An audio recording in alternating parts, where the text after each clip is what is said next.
भानु जी, आपको एचआर आपको कुछ दिखाना चाहती हूँ, ये देखिए।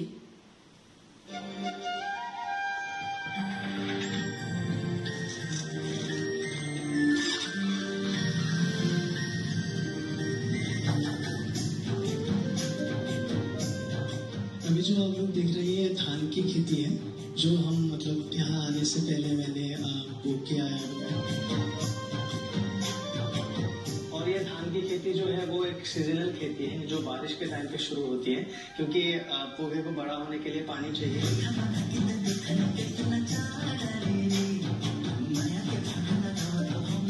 और ये धान की जो पौधा है इसको बोया गया है अभी, और ये नवंबर दिसंबर तक रेडी हो जाएगा।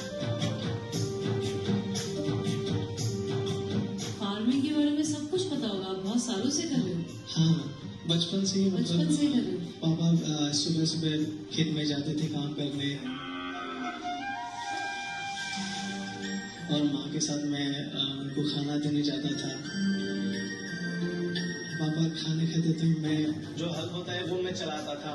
तो ऐसे ही सीखते सीखते मतलब पापा के साथ जाते हुए मैंने काम सीखा। आप सारेगामापा पे क्या मकसद से आए हैं? मैम, मैं सारेगामा